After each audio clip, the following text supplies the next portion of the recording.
ഒരിക്കൽ ഒരു മകൻ അപ്പന്റെ വീട്ടിൽ നിന്ന് കുറെ സ്വർണ്ണാഭരണങ്ങളും പണമൊക്കെ എടുത്തുകൊണ്ട് ദൂരദേശത്തേക്ക് ഓടിപ്പോയി. അവൻ അത് ഇഷ്ടം പോലെ ചെലവാക്കി, സ്വർണമെല്ലാം വിറ്റു, പണമെല്ലാം ചെലവാക്കി. ഏറ്റവും ഒടുവിൽ അവൻ ദരിദ്രനായി തീർന്നു. എല്ലാ നിലകളിലും അവനൊരു വട്ടപൂജ്യമായി മാറി. അപ്പോഴാണ് അവനവൻ്റെ അപ്പന്റെ വീടിനെ കുറിച്ച് ഓർക്കുന്നത്. അവന്റെ ഹൃദയത്തിൽ ഒരു ചിന്ത വന്നു, എനിക്ക് എൻ്റെ അപ്പന്റെ വീട്ടിലേക്ക് മടങ്ങിപ്പോകണം. അപ്പൊ ഇവന് പെട്ടെന്ന് ചെന്ന് കയറാൻ ഒരു മടി നിമിത്തം ഇവൻ അപ്പനൊരു കത്തെഴുതി, അപ്പാ എനിക്ക് തെറ്റുപറ്റിപ്പോയി, ഞാൻ അപ്പന്റെ വീട്ടിലേക്ക് മടങ്ങി വരാൻ ആഗ്രഹിക്കുന്നു. എന്നെ നീ അങ്ങ് കൈക്കൊള്ളുമോ? അങ്ങ് എന്നെ ഇനി സ്നേഹിക്കുവോ? എനിക്ക് ആ വീട്ടിൽ ഇനി സ്ഥാനമുണ്ടോ? ഞാൻ തിരിച്ചു വരാൻ ആഗ്രഹിക്കുന്നു. അവൻ കത്തിലെഴുതി, അപ്പൻ എന്നെ കൈക്കൊള്ളുമെങ്കിൽ, അപ്പൻ ആ വീട്ടിൽ എനിക്ക് ഇനി സ്ഥാനം തരുമെങ്കിൽ ഒരേ ഒരു കാര്യം ചെയ്യണം. ഞാൻ ഇത്രാം തീയതി ഇന്ന ട്രെയിനകത്താണ് വരുന്നത്. നമ്മുടെ റെയിൽവേ സ്റ്റേഷൻ അടുത്തൊരു മരം നിൽപ്പുണ്ട്. ആ ആൽമരത്തിൽ ഒരു വെള്ള കൊടി കെട്ടിയിട്ടിരിക്കുകയാണെങ്കിൽ ഞാൻ ആ സ്റ്റോപ്പിൽ ഇറങ്ങും. ഇല്ലെങ്കിൽ വീണ്ടും ഞാൻ എൻ്റെ ഇഷ്ടത്തിനായിട്ട് പോകും. അപ്പൻ എനിക്കൊരു സാധ്യത തരുമോ? കത്ത് അവസാനിച്ചു. അപ്പന്റെ കയ്യിൽ കത്ത് കിട്ടി. ഈ ചെറുക്കൻ അപ്പന്റെ വീടിനെ ലക്ഷ്യം വെച്ച് ആ ട്രെയിനകത്ത് കയറി വരികയാണ്. ഇവനാകെ അസ്വസ്ഥനാണ്. ഇവന് സ്വസ്ഥമായിട്ടിരിക്കാൻ പറ്റുന്നില്ല, ശ്വാസം പോലും വിടാൻ പറ്റുന്നില്ല. ഇവന്റെ ചുണ്ടുകൾ വിറയ്ക്കുന്നുണ്ട്, മുഖത്തെ പേശികളൊക്കെ വിറയ്ക്കുന്നുണ്ട്. ഇവനാകെ അസ്വസ്ഥനാണ്. അടുത്ത സീറ്റിലിരിക്കുന്ന ഒരു വൃദ്ധൻ ചോദിച്ചു, എന്താ കുഞ്ഞെ, നീ വല്ലാത്ത ഒരു അസ്വസ്ഥ പ്രകടിപ്പിക്കുന്നു? അവനവന്റെ കഥ പറഞ്ഞു. ഞാൻ എൻ്റെ അപ്പന്റെ വീട്ടിൽ നിന്ന് ഇതുപോലെ പോയതാണ്. ഞാൻ അപ്പനൊരു കത്തെഴുതി.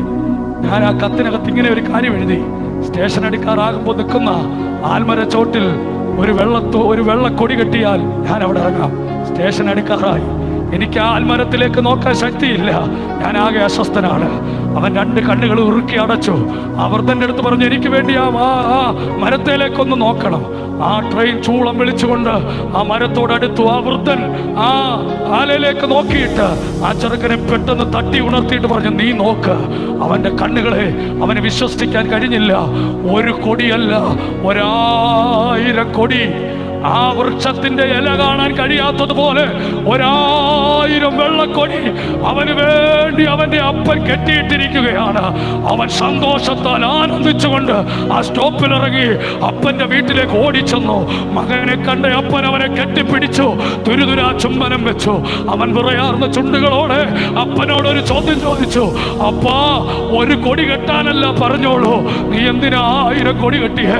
അപ്പൻ കണ്ണുകളോട് മറുപടി പറഞ്ഞത് ഇങ്ങനെ, എന്റെ മോനെ, നീ എനിക്ക് വിലപ്പെട്ടവനാ. ഒരു കൊടിയാ ഞാൻ കെട്ടി, അതാ ഇല കൊണ്ട് കാണാൻ കഴിയാതെ നീ വീണ്ടും പോകാതിരിക്കാൻ വേണ്ടിയാ 1000 കൊടി ഞാൻ കെട്ടിയത്. ഇന്ന് രാത്രി ദേശത്തുള്ളവരോട് ഞാൻ പറയാ, നിന്നെ കാത്തൊരു സ്വർഗീയ പിതാവിരിക്കുന്നു. നീ ദൈവത്തിന്റെ വകയാണ്, നീ ദൈവത്തിന്റെ വകയാണ്, നീ ദൈവത്തിന്റെ വകയാണ്. യേശുവിന്റെ ഭവനത്തിലേക്ക് വരാൻ എത്ര പേരുണ്ട്? നീ ഒരു കാശ് മുടക്കണ്ട കേട്ടോ. നീ നിന്റെ ജാതി മാറണ്ട, കുലം മാറണ്ട, നീ നിന്റെ പേര് മാറണ്ട. ഹൃദയം യേശുവിന് വേണ്ടി തുറന്നു കൊടുക്കാമോ? യേശു ഇന്ന് രാത്രി നിന്നെ മാറ്റുകയാണ്.